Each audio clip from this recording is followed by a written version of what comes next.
ಇಲ್ಲ, ಈ ತಿಂಗಳಲ್ಲಿ ಬರೀ 2 ಸಿನಿಮಾ ರಿಲೀಸು. ಅದು ಹೇಳಕ್ಕಾಗಲ್ಲ, ನಿಮ್ ಮೋಸ್ಟ್ಲಿ ಪ್ರೆಸರ್ ಜೊತೆಗೆ ತಿರುಗ್ತಾ ಇದೆಯಾ ಅಂತ. ಅವ್ರ ಗಾಡಿನೇ ಒಂದಿವ್ಸ ನನಗೂ ಡ್ರಾಪ್ ಆಗ್ಬಿಡಿ. ಇರ್ಲಿ, ಹಾಗೂ ಆಗ್ಲಿ ಅಂತ ಆಶಿಸ್ತೀನಿ. ಇಲ್ಲ, ನನ್ನ ಪಾತ್ರದ ಬಗ್ಗೆ ನಾನು ಜಾಸ್ತಿ ಏನೋ ಹೇಳೋದಕ್ಕೆ ಹೋಗಲ್ಲ, ಯಾಕೆಂದ್ರೆ ಅದು ಒಂದು ಸಸ್ಪೆನ್ಸ್ ಆಗಿರ್ಲಿ, ಸರ್ಪ್ರೈಸ್ ಆಗಿರ್ಲಿ ಅಂತಾನೆ ಭರತ್ ಅವ್ರದ್ದು ಆಸೆ. ಬಟ್ ಇದು ಟೀಮ್ ಜೊತೆ ನಾನು ಮೀಟ್ ಮಾಡಿದಾಗ ರಿಷಬ್ ಅವ್ರು ಅದೇ ಹೇಳಿದ್ರು, ದಿಗೋ ಇದು ನಾನ್ ಮಾಡ್ಬೇಕಾಗಿತ್ತು, ನೀನ್ ಮಾಡ್ತೀಯ ಅಂತ ಕೇಳಿದ್ರು. ನಾನು ಇಮಿಡಿಯೇಟ್ ಆಗಿ ಮಾಡ್ತೀನಿ ಅಂದೆ. ಆಮೇಲೆ ಅದ್ ಕೇಳಿದೆ, ಈ ಬಿಸಿ ಇರೋ ಕಾರಣಕ್ಕಾಗಿ ಬೆಲ್ ಬಾಟಮ್ 2 ಅದು ಇದು ಏನಾದ್ರು ಬಿಟ್ಟಿದ್ರೆ ನಾನೇ ಮಾಡ್ತೀನಿ. ಇಲ್ಲ ಅದೆಲ್ಲ ಬಿಡಕ್ಕಾಗಲ್ಲ.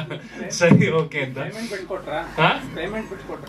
ಇಲ್ಲ ಅದು ಅಷ್ಟೇ, ನಂದು ರಿಷಬ್ದು ಮಾತುಕತೆ 2 ನಿಮಿಷ, ಇಷ್ಟು ಸರಿ, ಓಕೆ, ಶೇಕ್ ಹ್ಯಾಂಡ್.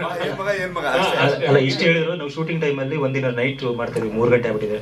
ನಾನು ರಿಷಬ್ ಶೆಟ್ಟಿ ಎಲ್ಲ ಕಂಡ್ರು, ನಿಮ್ಗೆ ಇಷ್ಟೊತ್ತರೆಗೂ ಶೂಟ್ ಮಾಡಿಸ್ಬೇಡ್ರು.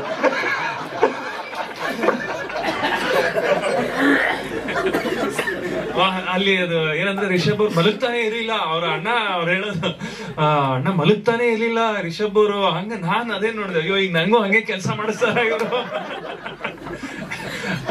ಬಟ್ ನೀವು ನನಗೆ ಭರತ್ ಅವರು ಜೊತೆ ವರ್ಕ್ ಮಾಡಿ ತುಂಬಾ ಖುಷಿ ಆಯ್ತು. ಯಾಕೆ ನಾನು ಹೀರೋ ಸಿನಿಮಾ ನೋಡಿದ್ದೆ, ಆಮೇಲೆ ಅದ್ರದ್ದು ವಿಷಯಗಳು ಗೊತ್ತಿತ್ತು, ಅಂದ್ರೆ ಯಾವ ತರ ಸಿಚುವೇಶನ್ ಕಷ್ಟದಲ್ಲಿ ಅದ್ ಮಾಡಿದ್ರು ಅಂತ. ಒಂದು ಒಳ್ಳೆ ಸಿನಿಮಾ ಆಗಿ ಮೂಡ್ ಬಂದಿತ್ತು. ಸೊ ಹಾಗಾಗಿ ಅವ್ರ ಜೊತೆ ವರ್ಕ್ ಮಾಡಿದ್ದು ನನಗೆ ತುಂಬಾನೇ ಸಂತೋಷ ಆಯ್ತು. ಅಂದ್ರೆ ಒಂದು ಉದ್ದೇಶ, ಉತ್ಸಾಹ ಎಲ್ಲ ಕರೆಕ್ಟ್ ಆಗಿದೆ ಈ ಟೀಮ್ದು. ಸೊ ಅದಕ್ಕೆ ನನಗೂ ಒಂದು ಅವಕಾಶ ಕೊಟ್ಟಿದ್ದಕ್ಕೆ ಥ್ಯಾಂಕ್ ಯು. ನಿಮ್ಗೂ ಆ ಪಾತ್ರ ಇಷ್ಟ ಆಗುತ್ತೆ ಅಂತ ಅನ್ಕೊಂಡಿದೀನಿ. ಆಮೇಲೆ ಶೆಟ್ರು ನಿಜವಾಗ್ಲು ಅವ್ರು ಹೇಳ್ದಾಗೆ ಚೆನ್ನಾಗಿ ತಿಂತಾ ಇದ್ರು, ಬಟ್ ಆದ್ರೂನು ಒಂದ್ ಸ್ವಲ್ಪ ಹೊಟ್ಟೆನ ಆರ್ಟಿಫಿಷಿಯಲ್ ಆಗಿ ಹಾಕ್ತಾ ಇದ್ರು ಒಂದೊಂದ್ ಸೀನ್ ಅಲ್ಲಿ, ಯಾಕೆಂದ್ರೆ ಅದು ಕಾಣಿಸ್ತಾ ಇರ್ಲಿಲ್ಲ, ಅಷ್ಟು ಸಾಕಾಗ್ತಾ ಇರ್ಲಿಲ್ಲ ಅಲ್ಲ. ಸೊ ಹಾಗಾಗಿ ಹಾರ್ಡ್ ವರ್ಕ್ ಮಾಡಿದ್ದಾರೆ. And all the best Pramod, ಒಳ್ಳೇದಾಗ್ಲಿ. Yes, thank you.